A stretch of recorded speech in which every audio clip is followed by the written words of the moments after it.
देखिए जी, इसका question number second, आज ड्यूअल नेचर का असाइनमेंट स्टार्ट कर रहे हैं। इसका क्वेश्चन नंबर सेकंड क्या है?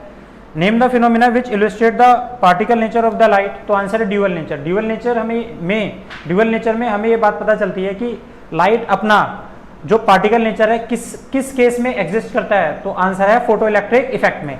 तो फोटो इलेक्ट्रिक इफेक्ट ये शो करके दिखाता है कि जब पार्टिकल किसी एक पॉइंट पर जाके हिट करता है तो उसका नेचर कैसा होता है, एक पार्टिकल नेचर होता है, और जब वो जाके टकराता है तो जो एनर्जी देता है तो किस तरह से देता है, आंसर है वेव नेचर में। तो it shows that photo electric effect shows that particle nature of the light. उसके बाद है what is the rest mass of the photon. Photon का रेस्ट मास क्या होता है? तो आंसर है rest mass of the photon is 0। ये हम लोगों ने पहले ही बना रखा है। v is equal to c, speed of the photon is equal to speed of the light, दोनों बराबर होते हैं। तो इक्वेशन ऑफ रिलेटिविटी हमें बताती है कि rest mass of the particle किसी का भी हो सकता है, ये कितना होता है, m अंडर रूट में 1 माइनस वी स्क्वायर अपॉन में सी स्क्वायर। आई थिंक इस इक्वेशन को आप बहुत अच्छे से जानते हैं। m is equal to m naught under root में 1 माइनस वी स्क्वायर अपॉन में सी स्क्वायर। इसको क्रॉस मल्टीप्लाई कर लिया, ये इक्वेशन आ गई। और हमें पता है कि स्पीड ऑफ द लाइट किसके इक्वल है, स्पीड ऑफ द फोटोन के इक्वल है। स्पीड ऑफ द लाइट किसके इक्वल है, स्पीड ऑफ द फोटोन के बराबर है। दोनों बराबर हैं तो यहाँ रखेंगे तो कट के 1 हो गया, 1 माइनस 1 0। तो rest mass of the photon is 0। अगला है which is more energetic, red और वॉयलेट, दोनों में से कौन एनर्जेटिक है? तो हमें पता है E इज इक्वल टू कितना होता है, एच न्यू। और विबग्योर हमें पता है, विबग्योर में ऐसे क्या बढ़ती है, फ्रीक्वेंसी। तो यहां से अगर फ्रीक्वेंसी देखें तो हमें जो दिया गया है दिस इज रेड और वॉयलेट। तो वॉयलेट की फ्रीक्वेंसी कैसी होती है, ज्यादा, और रेड की फ्रीक्वेंसी कैसी होती है, कम। इसलिए वॉयलेट जो होगा वो मोर एनर्जेटिक होगा किससे, रेड से। अगला क्वेश्चन देखिए, अगला क्वेश्चन है डिफाइन द थ्रेशोल्ड फ्रीक्वेंसी।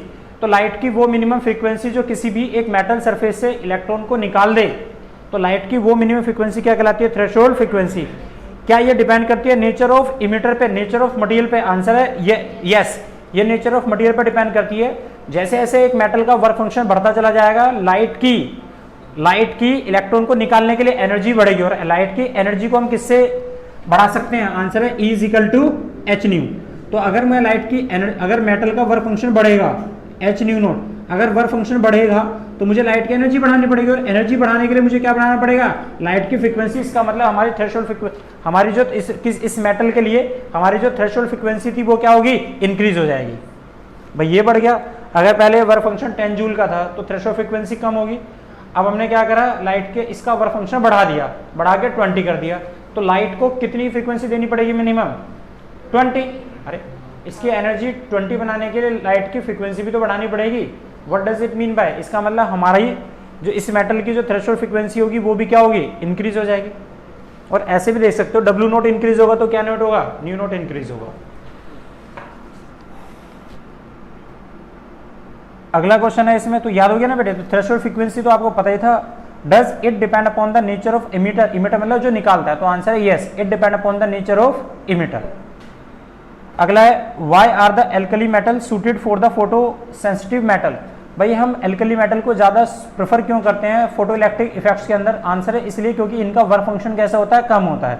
इनका वर्क फंक्शन कम क्यों होता है, क्योंकि ये न्यूक्लियस के कैसे होते हैं, न्यूक्लियस के बहुत नज़दीक तो होते हैं एल्कली मेटल, लेकिन इनका अट्रैक्शन, सुनो भाई, ये न्यूक्लियस के बहुत नज़दीक तो होते हैं एल्कली मेटल, लेकिन इनका जो अट्रैक्शन होता है वो दूसरे के कंपैरेटिवली बहुत कम होता है। क्यों? क्योंकि इनकी ऑर्बिट में सिर्फ कितने होते हैं, 1 इलेक्ट्रॉन होते हैं।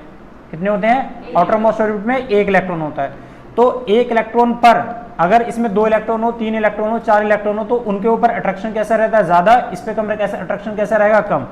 तो एल्कली मेटल का वर्क फंक्शन कैसा होता है, बहुत कम होता है। The work function of the alkali metal is very small, that is why we prefer the alkali metal as a photo sensitive material. अगला क्वेश्चन है क्वेश्चन नंबर 7।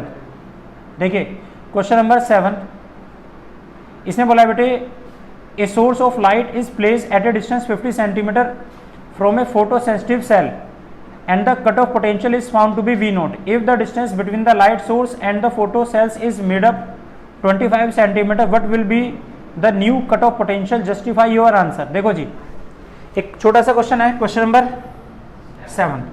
बढ़िया, इसने बोला बेटे ये एक मेटल है और ये एक सोर्स है, this is suppose to be source. तो सोर्स से इस मेटल के बीच का कोई ना कोई डिस्टेंस होगा, वो डिस्टेंस हमने कितना मान लिया, D। अगर मैं इन दोनों के बीच का डिस्टेंस को क्या करूं, यहां से हाफ कर दूं, इनके बीच का डिस्टेंस d है सपोज टू बी, और अब मैं इनके बीच का डिस्टेंस कम कर दूं, सोर्स को और नजदीक ले जाऊं। अब मेरा सोर्स यहां पे आ गया, तो d डैश कितना हो गया, d/2। क्वेश्चन समझ आया? ये एक सोर्स था, इस सोर्स से इस मेटल के ऊपर एक लाइट इंसिडेंट हो रही है, look at here on the board. ये एक सोर्स है, इस सोर्स से इस मेटल के ऊपर एक लाइट पड़ रही है एट ए डिस्टेंस d।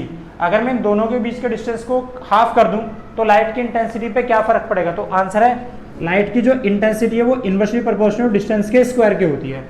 अब एक फोटोन जो यहां से रखा था, तो जो फोटोन होंगे, फोटोन वो सारे के सारे इस मेटल पे सरफेस से पड़ेंगे, तो कैसे होंगे, एनर्जेटिक है। लेकिन जैसे दूर करते चले जाएंगे तो लाइट की इंटेंसिटी क्या होती है, कम होती चली जाती है। एक बल्ब, एक हीटर जितना तुम उसके नजदीक होंगे उतना उसकी इंटेंसिटी ज्यादा है, लेकिन जैसे जैसे आप उससे दूर होते चले जाओगे उसकी इंटेंसिटी क्या होगी, कम होती चली जाती है। मतलब इंटेंसिटी कम होने का मतलब क्या है कि जो नंबर ऑफ फोटोन्स थे जो ज्यादा एनर्जेटिक थे अभी, लेकिन जैसे जैसे दूर होते चले जाएंगे उनकी जो एनर्जी है वो पहले के कंपैरेटिवली क्या होगी, धीरे धीरे कम होती चली जाएगी। Are you getting my point? तो यहां से जब ये जो नंबर ऑफ फोटोन्स थे, जैसे जैसे हम डिस्टेंस बढ़ाते हैं, डिस्टेंस कम करते चले जाते हैं, डिस्टेंस कम करते हैं तो इंटेंसिटी क्या होती है बेटे, इंक्रीज होती है, और जैसे जैसे दूर जाते हैं इंटेंसिटी डिक्रीज होती है। लेकिन किसका रिलेशन कैसा होता है, 1/d²। तो अगर मैं इससे कंपेयर करूं, अगर मैं डिस्टेंस को हाफ कर दे तो इंटेंसिटी पहले के कंपैरिजन में कितनी हो जाएगी भैया? तो इसको तो आप ले सकते हो I = में 1/d²। फर्स्ट, दूसरे केस में क्या था, I = 1/d'², दोनों को डिवाइड कर दो तो कितना आ गया, I/d'(d')/d²। तो डिस्टेंस कितना हो गया पहले के कंपैरिजन में, हाफ हो गया ना बेटे, d से d चला गया तो कितना आ गया, 1/4। इसको क्रॉस मल्टीप्लाई कर तो I' कितना आ गया, 4 टाइम्स नहीं आ गया? इंटेंसिटी पहले के कंपैरेटिवली क्या होगी, 4 टाइम्स इंक्रीज हो जाएगी। नेक्स्ट क्वेश्चन देखिए, electron are emitted from the photo sensitive surface when it is illuminated by the green light but electron emission does not takes place by the yellow light। इसने बोला बेटे एक electron था, वो एक फोटो सेंसिटिव सरफेस पे पड़ता है और is illuminated by the green light. तो जैसे उसके ऊपर हम ग्रीन लाइट डालते हैं तो इलेक्ट्रॉन उससे निकलते नहीं है, लेकिन illuminated by the green light but electron emission does not takes place by the yellow. Okay, question ये था जी, सुनिए, ये एक क्वेश्चन नंबर 8, ये एक सरफेस है, इस सरफेस के ऊपर बेटे हम 2 लाइट डालते हैं, एक लाइट डालते हैं इसमें हम ग्रीन कलर की और एक लाइट डालते हैं हम येलो कलर की। ये बात समझ आ रही है? तो इसने बोला है बेटे इसमें कि जब हम इसमें एक ग्रीन कलर की जो लाइट डालते हैं, ग्रीन कलर की लाइट डालते हैं तो इसमें से फोटो इलेक्ट्रिक इमिशन होना शुरू हो जाता है। तो ये क्या शो करता है, फोटो इलेक्ट्रिक इफेक्ट। लेकिन जब येलो कलर की लाइट डालते हैं तो इससे फोटो इलेक्ट्रिक इफेक्ट होता ही नहीं है।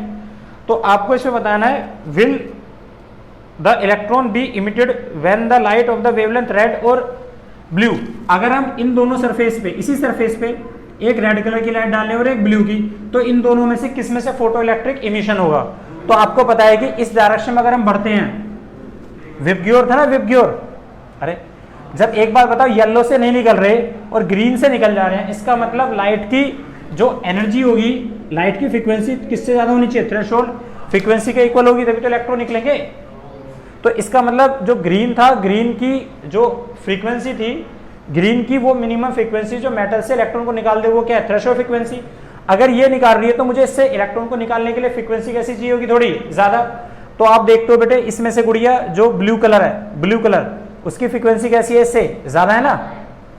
तो ब्लू कलर क्या करेगा, इलेक्ट्रॉन को निकाल देगा। लेकिन जो रेड कलर है, this is red colour, red colour की फ्रीक्वेंसी तो किससे, येलो से भी कम है भाई, येलो से तो निकल ही नहीं रहा। और ये तो है येलो, येलो से फोटो इलेक्ट्रिक इमिशन नहीं हो रहा। क्यों नहीं हो रहा? क्योंकि जो क्योंकि इसकी जो फ्रीक्वेंसी है पक्का थ्रेशोल्ड फ्रीक्वेंसी से कम होगा।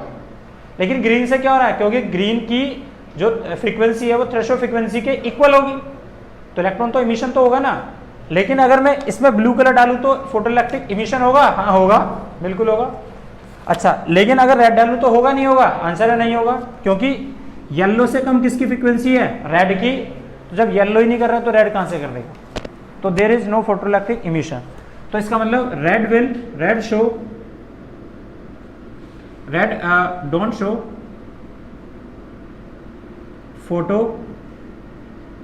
इलेक्ट्रिक इमिशन, ये शो नहीं करेगा। क्यों?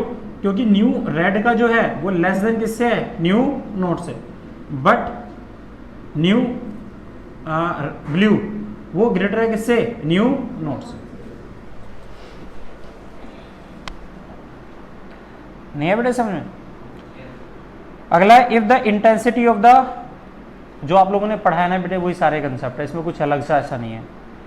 If the intensity of the incident radiation on the metal is double, what will happen to the kinetic energy of the emitted electron. तो हमें एक चीज पता है, इक्वेशन याद रखो, kinetic energy is equal to E minus W naught होता है ना। ये क्वेश्चन नंबर कौन सा है? 9। तो अब जरा देखो, और एनर्जी का फार्मूला होता है एच न्यू। कितना होता है? एच न्यू और माइनस डब्ल्यू नोट। आप चाहे तो इसे ये लिख सकते हो एस सी अपॉन में लैम्डा माइनस डब्ल्यू नोट। ये तो काइनेटिक एनर्जी होती है, और काइनेटिक एनर्जी किसके इक्वल होती है? ई वी नोट के। अब एक छोटी सी बात समझो, अगर हम लाइट की इंटेंसिटी इंक्रीज कर रहे हैं, if we are increasing the intensity of the light, what we are going to do. तो आंसर है इंटेंसिटी इंक्रीज करने से हम लाइट की फ्रीक्वेंसी इंक्रीज करते हैं। फ्रीक्वेंसी, अगर हम लाइट की फ्रीक्वेंसी इंक्रीज कर रहे हैं तो हम क्या कर रहे हैं? लाइट की एनर्जी इंक्रीज कर रहे हैं। अगर लाइट की एनर्जी इंक्रीज होगी तो क्या इंक्रीज होगा? Kinetic energy. लेकिन लाइट की फ्रीक्वेंसी इंक्रीज करने से लाइट के नंबर ऑफ फोटोन्स, लाइट की इंटेंसिटी चेंज नहीं होती। और जब इंटेंसिटी चेंज होगी नहीं बुढ़िया, तो नंबर ऑफ फोटोन्स पहले भी तो निकल रहे थे, अभी भी निकलेंगे, उसमें कोई चेंज नहीं आएगा। अगला क्वेश्चन है, इसमें से दो मेटल दे रखी हैं आपको, there are the two metal x and y when illuminated with appropriate radiation with the photo electrons the work function x is higher than y। इसने बोला है कि दो मेटल है x और y, there are the two metal x and y। इसने बोला है जो x है, x इसका वर्क फंक्शन x का बड़ा है किससे? Work function of y। तो आपको बताना इन दोनों में से किसकी थ्रेशोल्ड फ्रीक्वेंसी ज्यादा होगी, बता सकते हैं आप? तो आंसर है हाँ। तो हमें पता है W इज इक्वल टू कितना होता है? h nu note. तो जिसका वर्क फंक्शन ज्यादा है उसी की तो थ्रेशोल्ड फ्रीक्वेंसी ज्यादा है, तो W नोट किसके प्रोपोर्शनेट है? New note. तो बता सकते हो किसकी थ्रेशोल्ड फ्रीक्वेंसी ज्यादा है? x की थ्रेशोल्ड फ्रीक्वेंसी ज्यादा है किससे? यस, y से।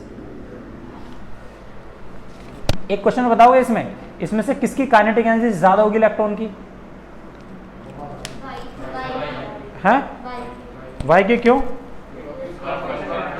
वर्क फंक्शन कम है। वो आप पता है कहां से देख के बता रहे हैं?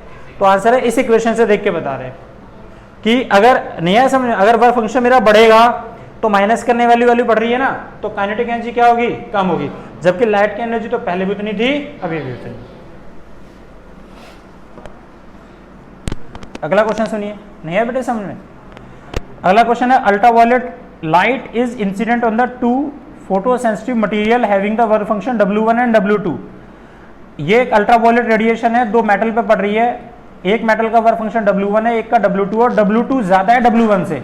तो आप बता सकते हो कि दोनों में से काइनेटिक एनर्जी किसकी ज्यादा होगी? अगर W1 का वर्क फंक्शन ज्यादा है W2 से, तो किस केस में W1 is greater than W2, तो काइनेटिक एनर्जी किसकी ज्यादा होगी? तो अभी तो देखा, जिसका वर्क फंक्शन ज्यादा होगा उसकी काइनेटिक एनर्जी कम होगी। मतलब काइनेटिक एनर्जी जो होती है वो इनवर्सली प्रोपोर्शनल टू किसकी होती है? वर्क फंक्शन की। तो इसका अगर इसका वर्क फंक्शन ज्यादा है तो इसकी काइनेटिक एनर्जी कैसी होगी? कम, और उसकी काइनेटिक एनर्जी कैसी होगी? ज्यादा। Question number 12, why the de Broglie waves associated with a moving football is not visible. वो इसलिए विजिबल नहीं होती क्योंकि आपको पता है जो फुटबॉल मूव करती है, lambda is equal to h upon में mv।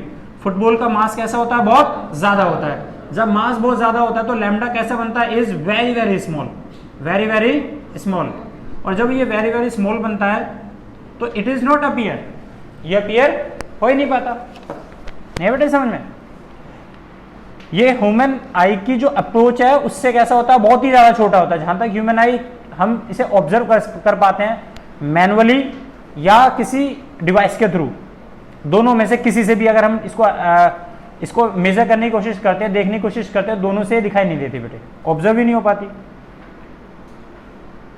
अगला क्वेश्चन है, why photo electric effect can not be explain on the basis of the wave nature of the light, give the reason.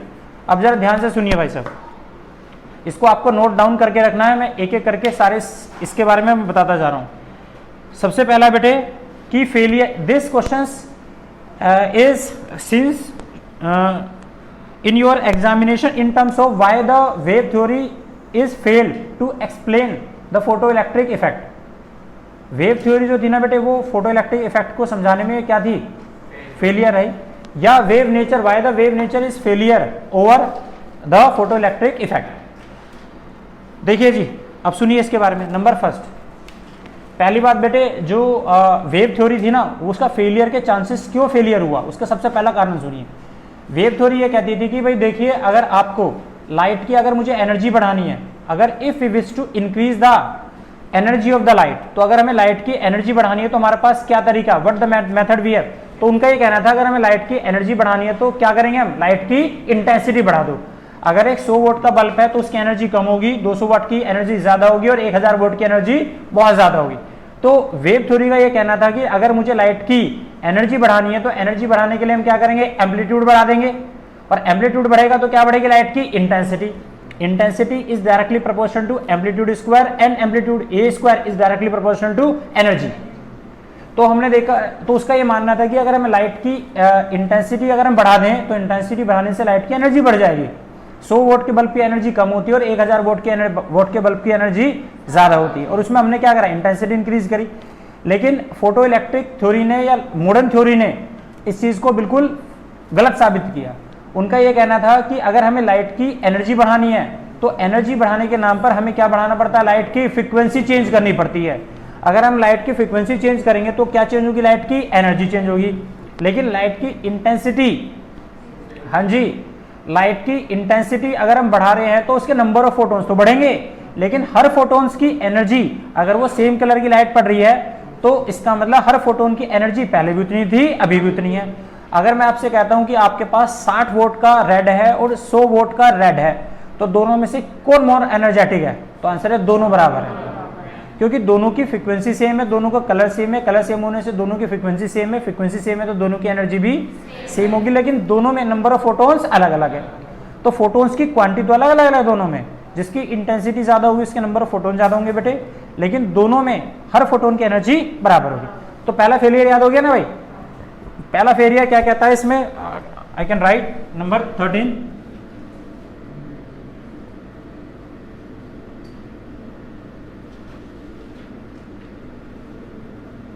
In short अगर मैं बोलूं तो उसका कहना क्या था, wave theory, by wave theory intensity जो होती है वो डायरेक्टली प्रोपोर्शन किसकी होती है, दिस इज एनर्जी।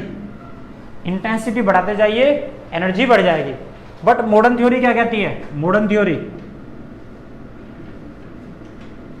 कि अगर मुझे लाइट की एनर्जी बढ़ानी है तो मुझे क्या बढ़ाना पड़ेगा, लाइट की फ्रीक्वेंसी बढ़ानी पड़ेगी। फ्रीक्वेंसी मतलब कलर लाइट का मुझे चेंज करना पड़ेगा तो ही चेंज हो सकता है। नंबर दूसरा सुनिए, नंबर दूसरा इनका ये कहना था कि देखिए सुनो मेरी बात, अगर मुझे ज्यादा नंबर ऑफ फोटोन्स निकालने हैं, ध्यान से सुनना मेरी बात को, अगर हमें ज्यादा नंबर ऑफ फोटोन्स निकालने हैं तो इनका ये क्या कहना था कि आप लाइट बढ़ा डालते जाइए। जैसे कि मेरे पास एक 60 वोट का येलो कलर का एक बल्ब है, तो 60 की जगह मैं 100 करूंगा, 200 करूंगा, 300 करूंगा, 400 करूंगा, तो मेरे उतने ज्यादा नंबर ऑफ फोटोन्स बढ़ जाएंगे। उनका ये कहना था कि जितनी लाइट की इंटेंसिटी हमारी बढ़ेगी उतने नंबर ऑफ फोटोन्स बढ़ते जाएंगे, मतलब नंबर ऑफ इलेक्ट्रॉन उतने ज्यादा निकलेंगे, इंटेंसिटी बढ़ जाएगी। लेकिन are you getting my point, अगर हम लाइट की इंटेंसिटी बढ़ाएंगे तो इंटेंसिटी बढ़ाने से करंट बढ़ जाएगा, लेकिन इसमें एक कंसेप्ट ये मिसिंग था कि हर कोई लाइट इंटेंसिटी बढ़ाने से इलेक्ट्रॉन नहीं निकालती।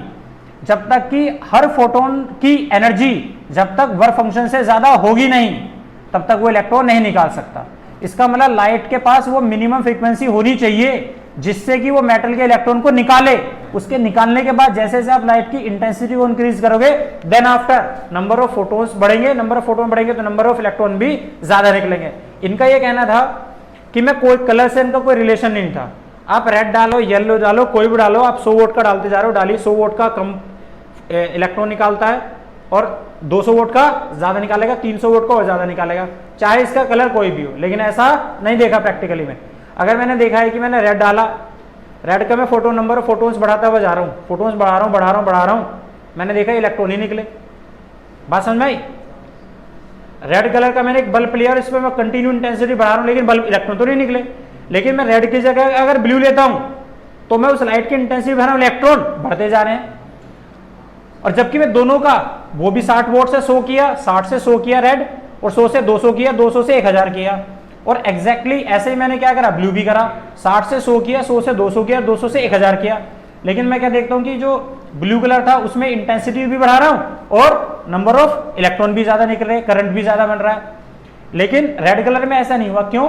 क्योंकि रेड कलर की जो फ्रीक्वेंसी थी वो थ्रेशोल्ड फ्रीक्वेंसी से कम थी और ब्लू कलर की फ्रीक्वेंसी क्या है, थ्रेशोल्ड फ्रीक्वेंसी से ज्यादा है। तो there is a missing of the concept of the threshold frequency, the second failure. There is no concept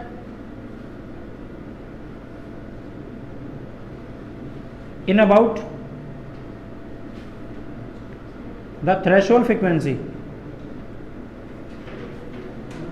threshold frequency के कंसेप्ट के बारे में कुछ आइडिया नहीं था। इनका क्या कहना था, इंटेंसिटी बढ़ाइए, intensity is directly proportional to n, n मतलब number of photons, but actually I is directly proportional to n if nu is greater than nu naught। हाँ भाई मुन्नो, समझा नहीं आया बेटे? नंबर तीसरा फेलियर सुन, नहीं है बेटे? क्लियर? दोनों याद कर लो अभी अभी, बिल्कुल बैक टू बैक ही। नंबर थर्ड क्या था इसमें? नंबर थर्ड ये था कि इनका ये कहना था वेव थ्योरी का कि अगर एक 100 फोटोन है सपोज टू बी गुड़िया, देयर इज 100 फोटोन, और इन 100 फोटोन्स को अगर निकलने का, इनको निकलने के लिए मान लो मिनिमम वर्क फंक्शन चाहिए 10 जूल की एनर्जी। कितनी चाहिए? सुनना, 100 फोटोन्स है, 100 फोटोन्स है, और मैं यहाँ पे जो लाइट डाल रहा हूं उसकी एनर्जी कितनी है? 100। क्या है? तो इनका यह कहना था कि जब हम किसी भी, जब वेव लाइट जब पड़ती है तो इनका कहना था वेव लाइट एक वेव का नेचर लेके आती है। तो जब ये वेव पड़ेगी तो वेव का क्या पड़ेगा इसमें आगे? Wave front. तो जब ये वेव फ्रंट किसी एक मेटल सरफेस से पड़ेगा, अगर इसमें 100 इलेक्ट्रॉन है और ये 100 जूल की एनर्जी लेके आ रहा है, तो ये क्या करेगा, ये 100 जूल की एनर्जी एक पार्टिकल को नहीं देगा, सबको इक्वली डिस्ट्रीब्यूट करेगा, सबको इक्वली डिस्ट्रीब्यूट करेगा। तो सबको कितनी कितनी एनर्जी मिलेगी? एक एक। इसका मतलब मुझे 10 जब इलेक्ट्रॉन निकला, क्या नहीं निकलेगा, क्योंकि किसी भी एक मेटल से अभी इलेक्ट्रॉन को निकलने के लिए वर्क फंक्शन कितना चाहिए? 10। लेकिन अभी सबको एनर्जी कितनी मिली? एक एक। और 10 तक आने के लिए मुझे कितनी एनर्जी देनी पड़ेगी? इसमें 10 गुना ज्यादा देनी पड़ेगी, 1000। जब मैं 1000 जूल की एनर्जी दूंगा तो सब हर इलेक्ट्रॉन के पास कितनी कितनी एनर्जी होगी? 100 इलेक्ट्रॉन है तो 10 10 होगी, 10 10 होंगे तो इलेक्ट्रॉन निकल जाएंगे।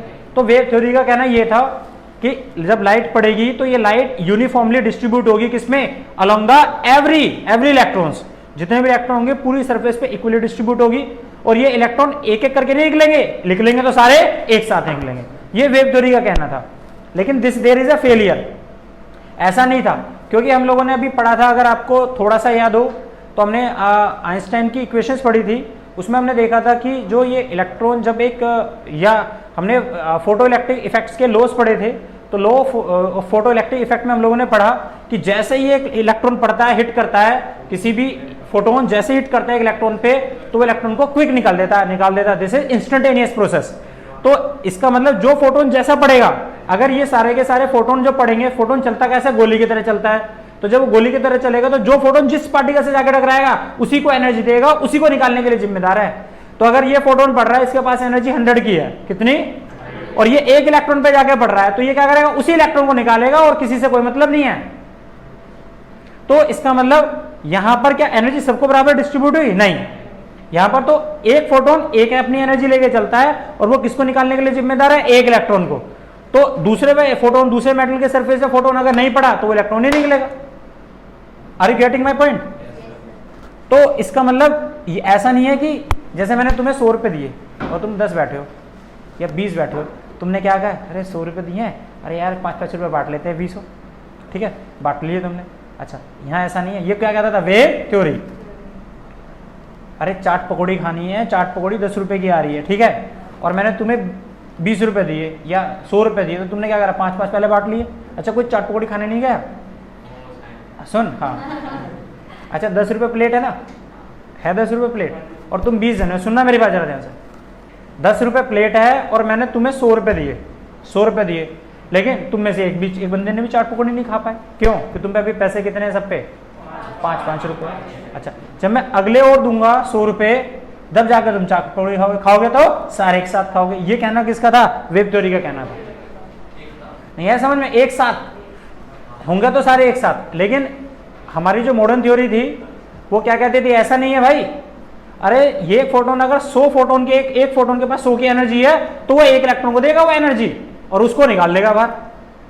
और वो कैसे निकालेगा? इंस्टेंटेनियस प्रोसेस है, फास्ट एकदम, तुरंत। लेकिन ये क्या है? पूरी सरफेस पे जाएंगे, पहले सारे निकल पड़ेगी लाइट। पहले देखो लाइट पड़ रही है, फिर इलेक्ट्रॉन का वेट कर रही है, अब निकलेंगे थोड़ी देर के बाद। अरे पहले तो दिए जा रहे हैं, जब लाइट आ रही है स्टोर होती जा रही है, पहले 5 जूल गई, फिर 10 जूल गई, फिर 15 गई, फिर 20 गई। अगर पर फंक्शन 20 है फिर निकल जाएंगे, तो टाइम तो लग गया। ऐसा थोड़ी होता है, ये तो पड़ा और इलेक्ट्रॉन निकला। नहीं है बेटे समझ में? तीनों के तीनों टिप्स और लिप्स, इन्हें दोनों पर रटे होने चाहिए भैया आपके। समझ लो पहले, तभी लिख पाओगे। पहला याद हो गया? इंटेंसिटी बढ़ाइए एनर्जी बढ़ेगी, वेव थ्योरी कहते थे। लेकिन ऐसा नहीं है, इंटेंसिटी बढ़ाने से भाई। अगर मुझे एनर्जी बढ़ानी है तो क्या बढ़ाना पड़ेगा? फ्रीक्वेंसी। दूसरा क्या था? कुछ भी इंटेंसिटी, कोई कलर कैसा भी यूज करो, इंटेंसिटी बढ़ाओगे तो करंट बढ़ेगा। ऐसा है? ऐसा नहीं है। वो तब तक नहीं है जब तक लाइट के हर एक फोटोन की एनर्जी वर्क फंक्शन से, थ्रेशोल्ड फ्रीक्वेंसी से ज्यादा होनी चाहिए, तभी ऐसा हो सकता है। नंबर तीसरा, जो लाइट पड़ेगी, फोटोन पड़ेंगे, वो एनर्जी सबको इक्वली डिस्ट्रीब्यूट करेंगे।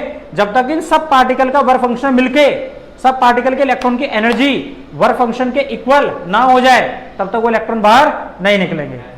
जबकि ऐसा नहीं होता, वो तो क्या कहता है? एक फोटोन पड़ेगा और जिसकी एनर्जी ज्यादा होगी उसे तुरंत बाहर निकाल लेगा। This is instantaneous process. हाँ भाई मोनी, समझ में आ गया तुझे? चल तो भाई अगला देखो, क्वेश्चन नंबर 16।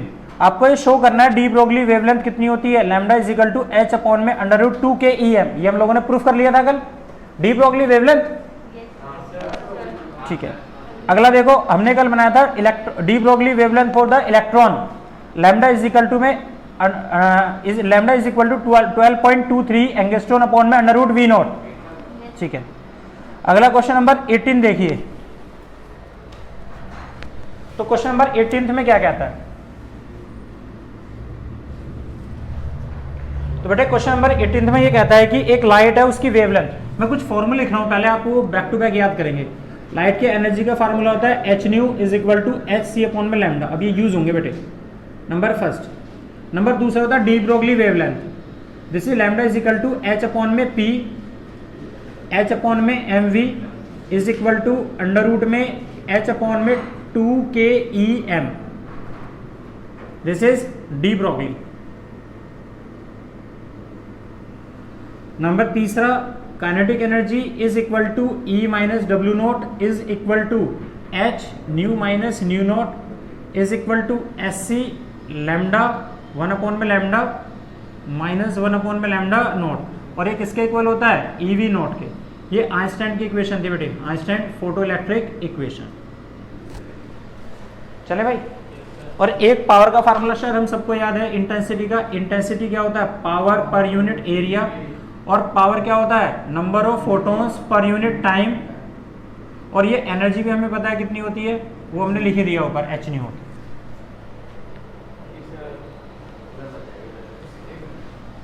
रफ करना है, क्लियर? अब देखिए जी आगे, उसके बाद क्वेश्चन नंबर 18 देखिए। 18 क्वेश्चन नंबर 18 में कहना है बेटे, एक लाइट पड़ रही है, एक लाइट एक मेटल सरफेस पे, और ये जो लाइट पड़ रही है, इस लाइट की जो वेवलेंथ है, दिस इज लैम्डा, वो कितनी है? 5000 एंगस्ट्रॉन की है।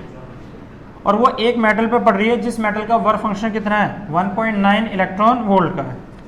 तो find the energy of the photon. तो हमें एनर्जी ऑफ द फोटोन निकालनी है। तो एनर्जी ऑफ द फोटोन कितनी होती है? This is the energy of photon. अरे फोटोन की तो एनर्जी है, और कितनी होती है? दिस इज SC अपॉन में लैम्डा। एक बात आपको यहाँ ध्यान रखनी पड़ेगी, जब आप एनर्जी को निकालोगे तो मस्ट रिमेंबर, एनर्जी को आप इलेक्ट्रॉन वोल्ट में निकालेंगे। एनर्जी की सबसे स्मॉलेस्ट यूनिट होती है इलेक्ट्रॉन वोल्ट। तो जो आपकी एनर्जी आएगी ना, एनर्जी, उसे एक इलेक्ट्रॉन के चार्ज से डिवाइड करना है। और वेवलेंथ को जब लिखेंगे तो किस में लिखेंगे? मीटर में। तो एनर्जी अगर इलेक्ट्रॉन वोल्ट में दी है तो उसे इलेक्ट्रॉन के चार्ज से मल्टीप्लाई करेंगे। ठीक है ना बेटी? तो ये एनर्जी हमें दी है भाई एस सी अपॉन में लैम्डा, और एस सी की वैल्यू याद कर लो हमेशा के लिए। देखो बेटे जी, एच की वैल्यू होती है, याद कर लो ना, पहले यहाँ लिख देता हूँ चलो 6.6 इंटू 10 की पावर माइनस 34, और सी की वैल्यू होती है 3 इंटू 10 की पावर 8 मीटर पर सेकंड, और लैम्डा कितना दिया 5000 एंगस्ट्रॉन, एंगस्ट्रॉन वाला 10 की पावर माइनस 10। तो इसकी वैल्यू को याद करो, 6 18 का 8 हासिल 1 19.8 इंटू 10 की पावर माइनस 26, इसे याद कर लो डायरेक्ट ही, ठीक है बेटे। और गुड़िया नीचे कितना है 5000, यहाँ लिखो 5000 इंटू 10 की पावर माइनस 10। अब ये 3 जीरो तो इसमें से चली गई, अरे यार 3 जीरो चली गई ना ये, तो ये कितना आ गया यहाँ से 10 की पावर भाई 10 7 में से तो 19 आ गया ना, 19, और 19 में से भी एक जीरो निकाल लो यहाँ से, तो कितनी हो गई भाई, एक 10 नीचे आ जाएगा, ऊपर जाएगा तो 10 ही आ गया ना, अरे 10 आ गया, 10 की पावर माइनस 10, एक ही तो बात है, राइट की तरफ खिसका लो तो पावर नेगेटिव हो जाएगी।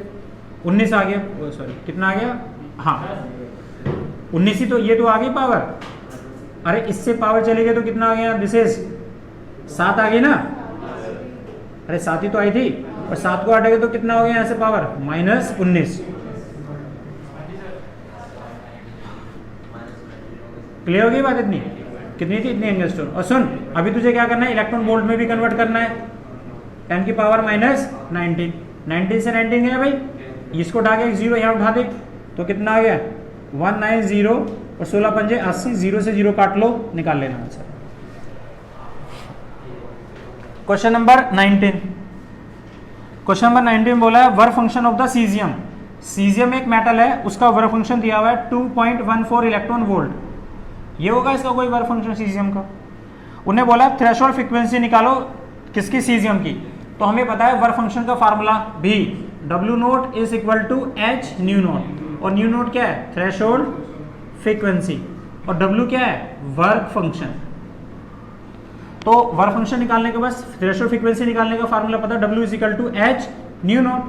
W नोट पता है, अरे नहीं समझ आया, वर्क फंक्शन तुम्हें न्यू नोट फ्रीक्वेंसी है ना हर्ट्ज में निकालनी है, तो वर्क फंक्शन किस में दे रखा है इलेक्ट्रॉन वोल्ट में, तो क्या लिखोगे इसको 2.14 इलेक्ट्रॉन वोल्ट का मतलब इलेक्ट्रॉन के चार्ज से इससे क्या करोगे मल्टीप्लाई माइनस 19, और इसको डिवाइड किससे करोगे H की वैल्यू से, कितना आ जाएगा हर्ट्ज में आ जाएगी। नहीं है बेटे समझ में। उसके बाद जो अगला क्वेश्चन है इसमें इसने बोला है the wavelength of the incident radiation. तो बेटे ये बात समझ आए ना बेटे, न्यू नोट निकल जाएगा, अरे न्यू नोट। उसके बाद इसने बोला बेटे हमें ना लाइट, हमें वेवलेंथ निकालनी है। नेक्स्ट है the wavelength of the incident radiation, तो ये तो फर्स्ट पार्ट हो गया। नंबर सेकंड पार्ट में हमें वेवलेंथ निकालनी है किसकी, इंसिडेंट रेडिएशन की। अगर स्टॉपिंग पोटेंशियल वी नोट हमें कितना दे रखा हो 0.6 इलेक्ट्रॉन वोल्ट दे रखा है। चलो भाई तो सुन देख ले भाई, इधर देख, तो ये स्टॉपिंग पोटेंशियल में कितना दे रखा है इलेक्ट्रॉन वोल्ट में दे रखा है ना। अब यहाँ पे इसकी कैलकुलेशन कर देख, अब हमें बताइए kinetic energy is equal to कितना होता है एच सी अपॉन में लैम्डा माइनस ई नोट हो गया ना भाई डब्ल्यू नोट, और डब्ल्यू नोट तो मुझे वर्क फंक्शन दे रखा है ये रहा। अब देख तेरे को काइनेटिक एनर्जी भी किसमें दे रखी है, अब देखो काइनेटिक एनर्जी का फार्मूला यही तो होता है, kinetic energy is equal to E V naught, यार ये तो होती है। तो ये एनर्जी तुझे कितनी दे रखी है यहाँ पर, ये तो दे रखी है energy, this is electron volt. तो ये कितनी आ गई यहाँ से बढ़िया 0.6 इलेक्ट्रॉन वोल्ट आ गया बेटे, और ई वी नोट तो ई से ही कट गया, तो वी नोट कितना आ गया मेरा 0.6। और नहीं तो तू डायरेक्ट, ये तो मैंने निकाल के दिखाया है, तो ये तो तुझे टोटल दे रखा है। कहाँ गया क्वेश्चन हमारा, क्वेश्चन नंबर 19, हाँ जी। तो इसने बोल रखा है भाई अगर स्टॉपिंग पोटेंशियल कितना दे रखा हो 0.60 इलेक्ट्रॉन वोल्ट, तो इलेक्ट्रॉन वोल्ट से वोल्ट में कन्वर्ट करने के लिए क्या करो इलेक्ट्रॉन के चार्ज से मल्टीप्लाई कर दो। तो देखिए जी काइनेटिक एनर्जी भी तुम्हें इलेक्ट्रॉन वोल्ट में भाई देख ले थोड़ा सा, नहीं है समझ में। तो यहाँ पर ये जो एनर्जी आई है ना हमारी, ये वाली एनर्जी, तो हमें लैम्डा निकालना है।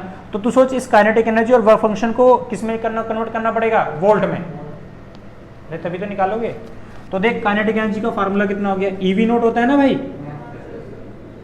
और ये मुझे कितना दिया है वहां पे 0.06 इतना दे रखा है, तो इसको हम किस में कन्वर्ट कर देंगे 0.6 इज इक्वल टू 1.6 इंटू 10 की पावर माइनस 19, और ये कितना दिया हुआ था SC, इसकी वैल्यू होती है 19.8 इंटू 10 की पावर माइनस 26, और ये क्या है लैम्डा, और डब्ल्यू नोट कितना है हमारे पास 2.14 इलेक्ट्रॉन वोल्ट का मतलब 19.8 इंटू 10 की पावर, अरे 19.8 क्यों आएगा, वो कहाँ गया, 1.6 इंटू 10 की पावर माइनस 19, यहाँ से लैम्डा कैलकुलेट कर, नहीं है बेटे समझ में। वैसे तो इस न्यूमेरिकल में जो ये आपको पोटेंशियल दिया हुआ था ना स्टॉपिंग पोटेंशियल, वो स्टॉपिंग इलेक्ट्रॉन वोल्ट में नहीं दिया था, वोल्ट में दिया हुआ था। इलेक्ट्रॉन वोल्ट तो एनर्जी, इसमें मिसप्रिंट है थोड़ा सा बेटे। इलेक्ट्रॉन वोल्ट किसकी यूनिट होती है, एनर्जी की होती है, किसकी है, तो अगर ये total energy of the electron है तो आप डायरेक्ट क्या लिख दोगे यहाँ पे, दिस इज 0.6 इलेक्ट्रॉन वोल्ट और डायरेक्ट कन्वर्ट। नहीं आया समझ में, दोबारा से बताऊं।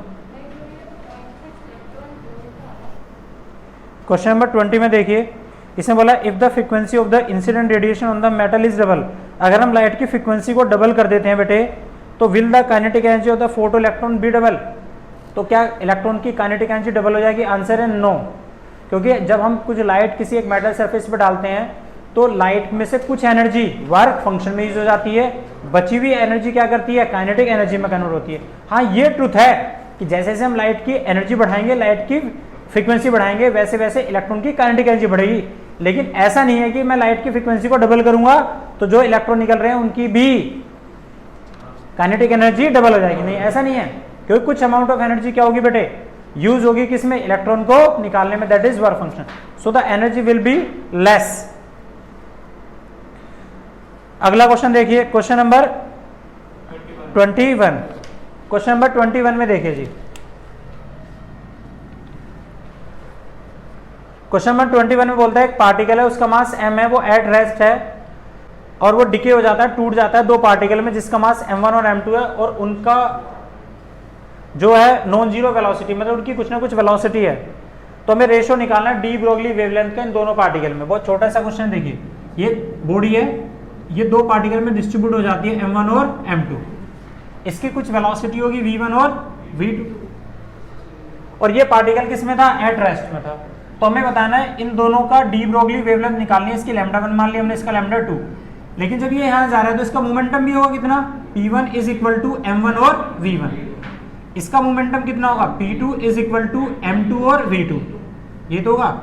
और कंजर्वेशन का नियम ये कहता है, तो देखिए भाई, तो हमें पता है दो पार्टिकल्स हैं, इसका मोमेंटम पे दो पार्ट, एक बॉडी थी, दो पार्टिकल में स्प्लिट हो गई, दोनों का अलग अलग मास होगा, अलग अलग मास इसमें, तो दोनों की वेलोसिटीज भी अलग अलग है। लेकिन इस वाले पार्टिकल का मोमेंटम कितना होगा, p1 is equal to m1 v1, इसका कितना होगा m2 v2, तो दोनों का मोमेंटम तो अलग अलग है, लेकिन इसका दोनों का मोमेंटम का सम इस पूरी बॉडी जो एट रेस्ट में थी उसके मोमेंटम के सम के इक्वल होगा, कंजर्वेशन ऑफ लीनियर मोमेंटम से, तो ये बराबर में। लेकिन इसका मोमेंटम कितना है, जीरो, क्योंकि इसका मोमेंटम होता है बेटे मास इनटू वेलोसिटी, इसकी वेलोसिटी कितनी है, जीरो, तो मोमेंटम टोटल कितना हो गया, जीरो।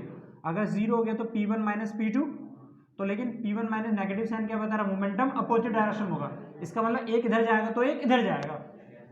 लेकिन आपको पता मोमेंटम बराबर, तो डी ब्रोगली वेवलेंथ कितनी होती है, λ1 is equal to h upon में p1, अरे λ2 is equal to h upon में p2, और अगर मैं दोनों को डिवाइड करूं यहाँ पर तो देखना जरा, तो p1 की जगह मैं p2 लिख सकता हूँ, अरे p बराबर है तो दोनों कट गए, तो λ1 इज इक्वल टू λ2, तो दोनों की वेवलेंथ कैसी होगी, सेम।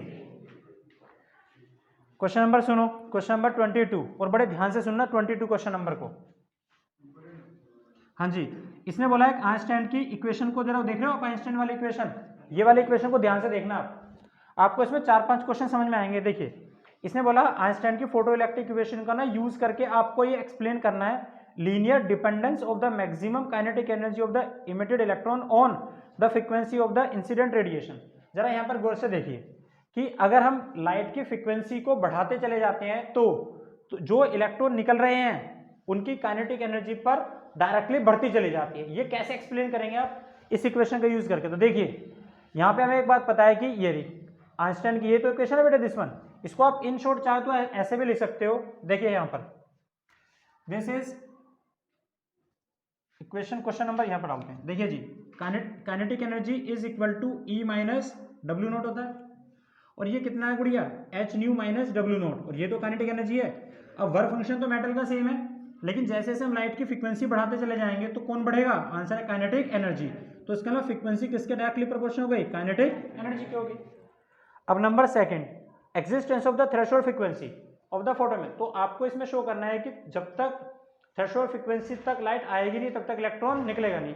तो हमें एक बात पता है यहाँ पर कि मैं अगर लाइट की एनर्जी है, देखो जरा ध्यान से सुनो, अगर मेरी लाइट की एनर्जी जब तक वर्क फंक्शन के बराबर होगी नहीं तब तक इलेक्ट्रॉन निकलेगा नहीं, और जब तक इलेक्ट्रॉन निकलेगा नहीं तब तक फोटो इलेक्ट्रिक इमिशन या फोटो इलेक्ट्रिक इफेक्ट होगा नहीं। तो इसका मतलब ये हुआ कि हमारी लाइट की जो फ्रीक्वेंसी है शुड बी इक्वल और greater than the threshold frequency. If the light frequency is equal to the threshold frequency तो there will be the photo electric emission but there is no photo electric effect, क्योंकि photo electric effect में current बनता है तो current नहीं बनेगा। Number दूसरा क्या है कि अगर लाइट की फ्रीक्वेंसी थ्रेशोल्ड फ्रीक्वेंसी से ज्यादा है तो फोटो इलेक्ट्रिक इफेक्ट होगा। नंबर तीसरा है independent of the kinetic energy of the emitted electron from the intensity of light. अगर मैं लाइट की इंटेंसिटी बढ़ाता हूं तो इंटेंसिटी बढ़ाने पे फ्रीक्वेंसी में कोई चेंज नहीं आता। जब फ्रीक्वेंसी में कोई चेंज नहीं है, लाइट की एनर्जी भी उतनी है, वर्क फंक्शन भी उतनी है, तो काइनेटिक एनर्जी में कोई चेंज नहीं आएगा। क्वेश्चन नंबर नेक्स्ट देखिए, क्वेश्चन नंबर नेक्स्ट है 23। तो देखिए जी क्वेश्चन नंबर 23 में क्या है। क्वेश्चन नंबर 23 में आइंस्टाइन की फोटो इलेक्ट्रिक इक्वेशन का यूज करके हमें यह बताना है how the cut off voltage and the threshold frequency for the photo sensitive material can be determine with the help of the suitable diagram. याद कीजिए हमने ग्राफ ड्रॉ किया था, हमें V नोट और फ्रीक्वेंसी के बीच में ग्राफ ड्रॉ करना है। तो जब तक हमारी लाइट की फ्रीक्वेंसी थ्रेशोल्ड फ्रीक्वेंसी के इक्वल होगी नहीं तब तक ये इलेक्ट्रॉन निकलेंगे नहीं, और जब तक इलेक्ट्रॉन निकलेंगे नहीं, और हमें पता है ये काइनेटिक एनर्जी किसके इक्वल होती है, EV नोट। तो जितनी ज़्यादा हम फ्रीक्वेंसी को बढ़ाते चले जाएंगे थ्रेशोल्ड फ्रीक्वेंसी के बाद उतना क्या होगा, डायरेक्ट वर्क फंक्शन तो बदलेगा नहीं। इसका मतलब उसके बाद जितना हम इसको न्यू को बढ़ाएंगे उतना हमारा थ्रेशोल्ड वेव ये स्टॉपिंग पोटेंशियल बढ़ता चला जाएगा। और ये हमने ग्राफ बनाया और इसमें हम लोगों ने शो भी किया हुआ है। जब इसको यहाँ पे बढ़ाते हैं दिस इज नोन एज क्या, इंटरसेप्ट। ये पॉइंट क्या कहलाता है, इंटरसेप्ट। दिस इज C और ये क्या है, दिस इज स्लोप M।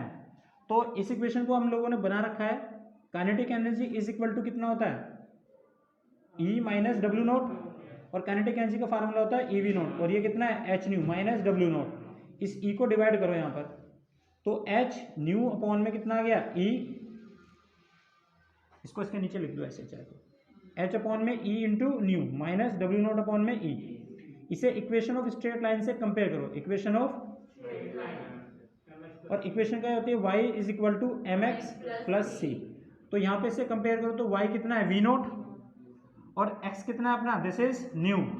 तो m क्या है, स्लोप। तो स्लोप कितना आ गया, h अपॉन में e। तो m is equal to h upon में क्या है, स्लोप। तो ये क्या है हमारा slope, this is h upon में e। और c क्या है, इंटरसेप्ट, जो कितना माइनस w नोट अपॉन में e।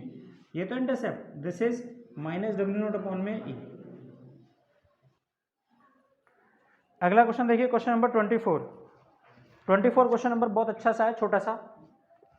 यहाँ देखिए, इधर देखिए, या इधर देखिए, क्वेश्चन नंबर 24 क्वेश्चन नंबर में से बोला है कि for a photo sensitive surface threshold wavelength lambda naught है, does the photo electric emission अगर if the wavelength lambda of the, क्या आप बता सकते हो कि अगर लैम्डा जो अगर हमारा ग्रेटर है लैम्डा नोट से, नंबर फर्स्ट, लैम्डा अगर हमारा लेस देन है लैम्डा नोट से, lambda is equal to lambda naught के इक्वल है, तो नंबर फर्स्ट, सेकंड और थर्ड, फर्स्ट, सेकंड और थर्ड। तो आपको बताना है कि किस केस में फोटो इलेक्ट्रिक इमिशन होगा और किस केस में नहीं होगा। फॉर द दो चीजें बता सकते हैं चाहे तो इसमें, फोटो इलेक्ट्रिक इमिशन के लिए और फोटो इलेक्ट्रिक इफेक्ट दोनों के लिए डिस्कस कर सकते हैं। अब एक चीज आपको पता है कि लाइट की जो एनर्जी होती है, इधर देखो बेटे जी, अरे लाइट की अगर लाइट की एनर्जी सुन लो जरा, अगर कितनी होती है, SC अपॉन में लैम्डा होती है। तो इसका मतलब बेटे अगर मुझे लाइट की एनर्जी बढ़ाना है तो वेवलेंथ को क्या रखना पड़ेगा, कम रखना पड़ेगा ना। अरे तो लाइट की वो मैक्सिमम वेवलेंथ जो किसी भी एक मेटल सरफेस से इलेक्ट्रॉन को निकाल देती है उसे कहते हैं थ्रेशोल्ड वेवलेंथ कहते हैं। तो हमें पता है कि एनर्जी बढ़ाने का रिप्रेजेंटेटिव कौन है, लैम्डा। तो लैम्डा को हमें कम से कम रखना पड़ता है अगर हम फोटो इलेक्ट्रिक इमिशन चाहते हैं। तो इस केस में अगर लैम्डा मेरा बढ़ा हुआ है तो एनर्जी मेरी लाइट की कम होगी और वर्क फंक्शन ज्यादा बड़ा होगा, इसलिए इलेक्ट्रॉन नहीं निकलेगा। इस केस में आजा, इसमें इलेक्ट्रॉन का इमिशन भी होगा और फोटो इलेक्ट्रिक इफेक्ट भी होगा। क्यों? क्योंकि लाइट की एनर्जी किससे ज्यादा होगी गुड़िया? वर्क फंक्शन से ज्यादा होगी ना। तो जब एनर्जी ज्यादा होती है वर्क फंक्शन से तो क्या होता है? इमिशन तो होगा ही, मतलब फोटो इलेक्ट्रिक इफेक्ट होगा। इफेक्ट तो इमिशन तो हुआ ही है। इस केस में क्या होगा? फोटो इलेक्ट्रिक इफेक्ट नहीं बनेगा बिल्कुल भी। इस केस में क्या होगा? सिर्फ फोटो इलेक्ट्रिक इमिशन होगा। इनमें से बताओ किस केस में इलेक्ट्रॉन के पास काइनेटिक एनर्जी होगी? पहले पे, दूसरे पे या तीसरे पे? तो आंसर है दूसरे पे। इस केस में no photo electric emission, no electric emission, क्योंकि ज्यादा होगी ना वेवलेंथ। इसमें क्या होगा? फोटो इलेक्ट्रिक इफेक्ट, इफेक्ट बनेगा भाई, इसमें करंट भी बनेगा। और इसमें क्या होगा? Emission, photo electric only emission. तो जब इमिशन होता है तो इलेक्ट्रॉन मूव थोड़ी करते हैं, तो इलेक्ट्रॉन सिर्फ इस केस में मूव करेंगे जिनके पास काइनेटिक एनर्जी होगी। क्वेश्चन नंबर सुनिए और थोड़ा ध्यान से देखना। क्वेश्चन नंबर 25 ये है कि आपसे बोला है कि the work function of the metal influence the kinetic energy of the electron. Obvious सी बात है, इन्फ्लुएंस करती है। अगर वर्क फंक्शन कम होगा तो काइनेटिक एनर्जी कैसी होगी? ज्यादा। तो क्वेश्चन ये था, आपको बताना बड़े ध्यान से, कि अगर हम लाइट की इंटेंसिटी को डबल कर दें तो कैसे क्या चेंज आएगा स्टॉपिंग पोटेंशियल में? अगर हम लाइट की इंटेंसिटी को बढ़ाएं तो स्टॉपिंग पोटेंशियल में क्या चेंज आएगा? आंसर है कोई चेंज नहीं आएगा, क्योंकि अगर हम लाइट की इंटेंसिटी बढ़ा रहे हैं तो फ्रीक्वेंसी में कोई चेंज नहीं करते, और जब फ्रीक्वेंसी में कोई चेंज नहीं करेंगे तो लाइट की एनर्जी पहले भी उतनी थी, अभी भी उतनी है, और जब वर्क फंक्शन पहले भी उतनी है। तो इसका मतलब जब लाइट की एनर्जी चेंज नहीं होगी तो काइनेटिक एनर्जी चेंज नहीं होगी, और काइनेटिक एनर्जी चेंज नहीं होगी तो मतलब स्टॉपिंग पोटेंशियल चेंज नहीं होगा। नंबर दूसरा है, फोटो इलेक्ट्रिक करंट पे क्या फर्क पड़ेगा? आंसर है कोई चेंज नहीं आएगा, क्योंकि लाइट की हमने फ्रीक्वेंसी इंक्रीज करी है। अरे नहीं समझ में आया? तो हमने क्या चेंज करा था इसमें? इंटेंसिटी। हाँ जी, तो इंटेंसिटी बढ़ जाएगी, क्योंकि इंटेंसिटी क्या होती है? Directly proportional to number of photons की होती है। अगर नंबर ऑफ फोटोन्स बढ़ेंगे तो एक फोटोन एक इलेक्ट्रॉन को निकालता है, अगर वो सुटेबल फ्रीक्वेंसी का है तो जितने ज्यादा नंबर ऑफ फोटोन बढ़ेंगे उतने ज्यादा नंबर ऑफ इलेक्ट्रॉन निकलेंगे, जितने ज्यादा नंबर ऑफ इलेक्ट्रॉन निकलेंगे उतना ज्यादा करंट बनेगा। नंबर बी है इसका, बी पार्ट, कि अगर हम लाइट की फ्रीक्वेंसी को डबल कर दें तो क्या अकर होगा इसमें? तो आंसर, लाइट जब हम लाइट की फ्रीक्वेंसी को डबल करेंगे तो लाइट की एनर्जी बढ़ जाएगी। अरे बड़ा एनर्जी बढ़ गई, एनर्जी बढ़ गई तो काइनेटिक एनर्जी बढ़ गई, जबकि वर्क फंक्शन तो पहले भी उतना ही था, अभी भी उतना ही है। उसके बाद है फोटो इलेक्ट्रिक करंट पे क्या फर्क पड़ेगा? आंसर, करंट पे कोई इफेक्ट नहीं पड़ेगा, क्योंकि जब हम लाइट की फ्रीक्वेंसी चेंज करते हैं तो इंटेंसिटी में कोई चेंज आता नहीं है। जब इंटेंसिटी नहीं बदलेगी तो नंबर ऑफ फोटोन नहीं बढ़ रहे, और जब नंबर ऑफ फोटोन चेंज नहीं होंगे तो क्या चेंज नहीं होगा? अरे फोटोन पहले भी उतने थे तो करंट भी उतना ही रहेगा, तो इलेक्ट्रॉन भी उतने निकले तो करंट भी उतना ही रहेगा। This would remain same. ठीक है बेटे, बाकी इससे फिर नेक्स्ट क्लास में बना लेंगे थोड़े से क्वेश्चन।